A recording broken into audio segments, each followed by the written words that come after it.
Manchester United 2, Everton 0. What a performance from Manchester United. Every single player was faultless. Every single player was incredible today. Manchester United played attacking, dominant football from minute 1 to minute 90. The only negative, oh my God, does someone have to start drilling as soon as I'm recording? I can hear this noise. Hopefully it doesn't pick up badly on the camera, but there is background noise of the bloody neighbour. But Manchester United were absolutely, I'm going to just talk really loud. Manchester United were absolutely incredible today. The only negative I had was that we created 8 big chances and we missed 7 of our 8 big chances. The only big chance we put away in the back of the net was that Martial chance. I mean, that is the only negative. And I've been complaining that United weren't creating chances versus Brentford. We created chances today.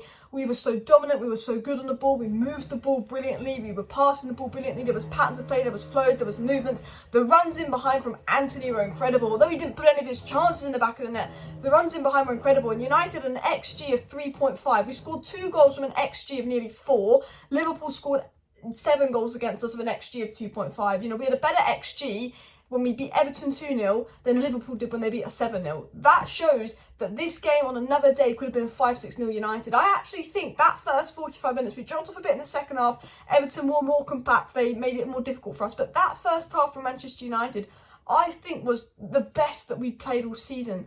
Absolute dominance. And we didn't have Casemiro. We didn't have Eriksen. Like, look how good we played. Imagine if we had Casemiro instead of McTomminay. And I thought McTomminay was fantastic today. And, you know, he created big chances, he scored, he was actually one of the best players. I thought that was one of McTominay's best ever performances in United shirt. But we didn't have Casemiro, we didn't have Eriksen, we didn't have our best lineup, and we still were absolutely fantastic. Imagine, you know, putting Casemiro into that. We've got Casemiro back for the rest of the season, we've got Eriksen back for the rest of the season. The difference in a week. This time a week ago versus Newcastle, we were atrocious. Yes, Everton were atrocious. Yes, Everton aren't the best side. But how Manchester United absolutely dominated and outplayed Everton was, you know, mesmerising. Bruno Fernandes as a deep-lying playmaker today was incredible. I've got Bruno Fernandes' stats somewhere, but he had the most touches, he had the most passes, he created 6 big chances, I think, he created 2 big chances, 6 key passes. This is Bruno Fernandes' stats.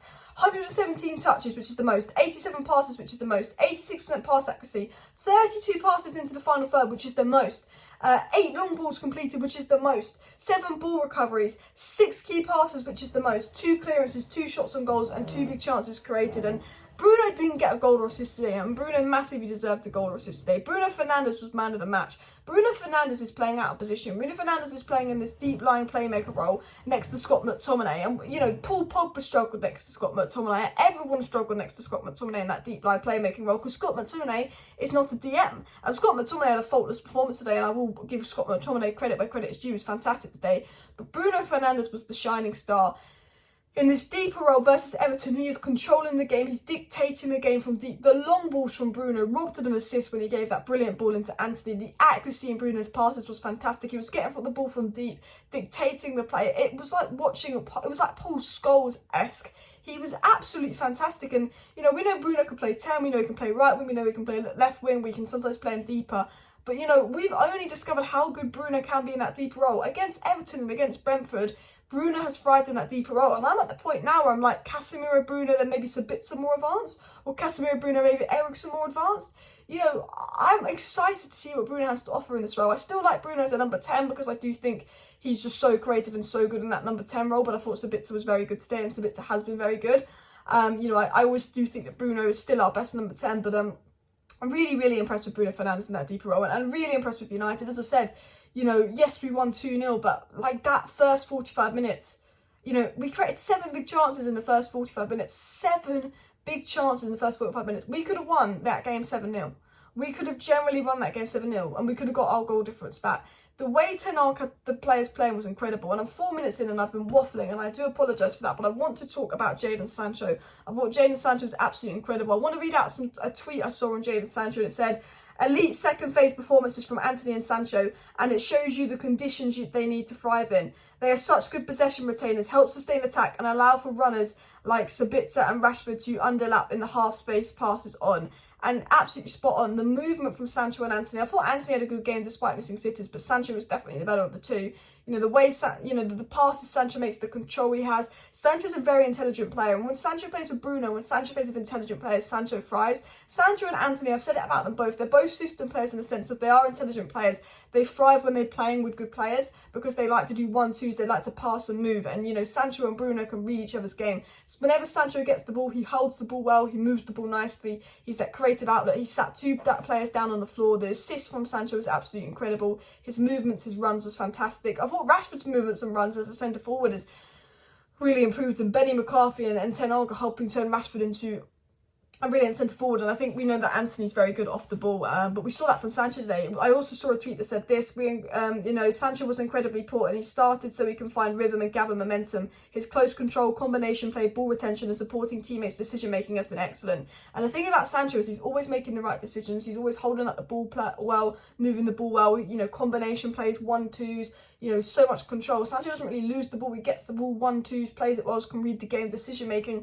He's such a high IQ player. I think with Sancho, and we've seen what he does at Dortmund, he just needs to, he's now got the system. Ten Hag's implementing a system that is sustainable when Manchester United are playing good football. And with Jadon Sancho being such a high IQ player, I do think that, once we get playing and once Sancho gets a run of games, I generally believe Sancho will make it at United. I'm not worried about Sancho. I saw what Sancho did at Dortmund. Sancho was on that list with like Mbappe of the next best players coming through. He was incredible at Dortmund. He looked so good at Dortmund, and he came to United and we haven't seen it. We haven't seen the Sancho we wanted to see, but we see glimpses of it every now and then in pre-season, a little bit under Rangnick last season.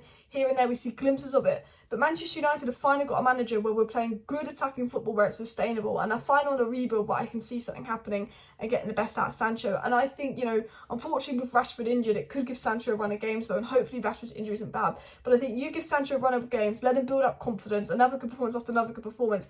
I do think you'll get the best out of Sancho. I think next season when you maybe get that Frimpong fullback in that's going to make those runs and help Sancho like Hakimi did at Dortmund, and I think we're going to see the best out of Sancho and Antony, because as well as Sancho being promising, I thought Antony was really promising as well today. I think, Antony makes Man United play better. Antony gives us so many options. Antony makes those runs in behind. Yes, he was through on goal, he didn't finish it, but he hit the post. Antony could have had a hat-trick today. It's frustrating that Antony can't score, but if Antony could finish and just improve his decision-making, he'd be actually world-class, because people will say Antony had a bad game, he missed 2 sitters, this and that. But when you actually look at what Antony offers us, when Antony came off, we got worse. Antony, he finds the space. Antony's always finding the space. We always attack more when Antony's on the ball. He's always heavily involved in the game.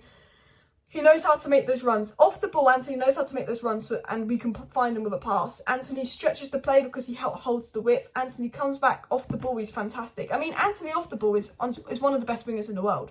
Off the ball is one of the best wingers in the world. The way he tracks back and he helps Wan-Bissaka, the movement he provides, how he holds the width. It's just on the ball he needs to improve. He's got a good right foot. I think he was playing really well today. He was taking on mans. He was doing 1-2. It's just, that final finishing, needs to put it back of the net. But, I'm not worried. When Antony's missing 3 sitters, I'm not worried, because I'm like, he got in the position to have those 3 sitters through his runs, his movement, his plays, his 1-2s. So it's like, okay, this is just a finishing problem. He's a good player. This is just a finishing problem. This is something that can be worked on. And I saw, again, this is the 3rd game in a row. I think Antony's really impressed me. I think he's starting to find some consistency. I think he's got that confidence. He's getting more used to the league.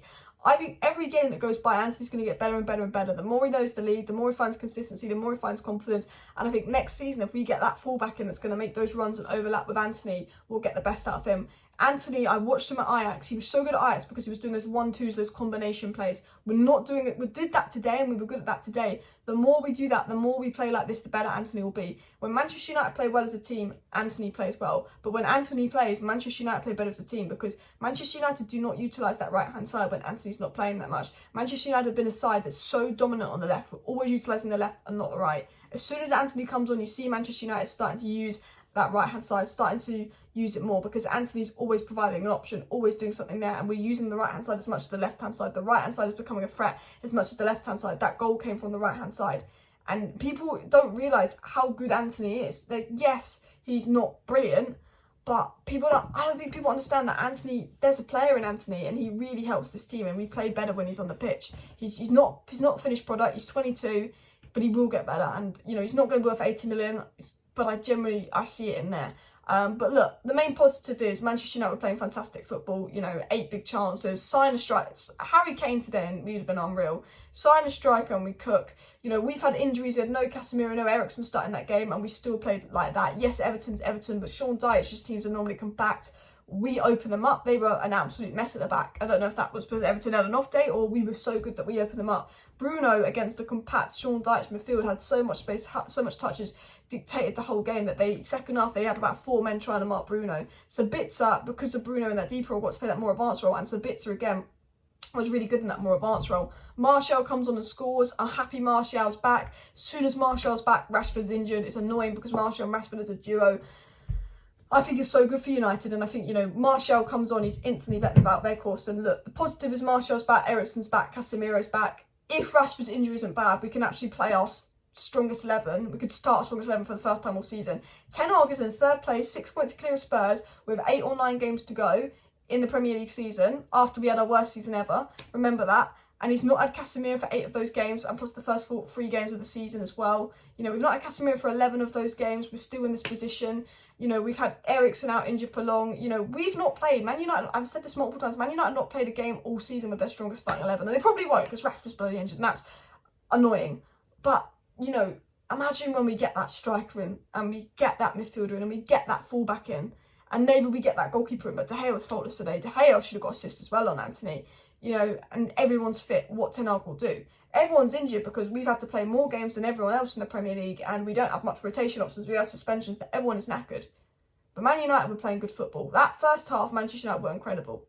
The only negative from today, because everyone was faultless, is that we need to score our chances because we created a load. Smash a like, smash a subscribe. We'll be back later. See you then. Bye.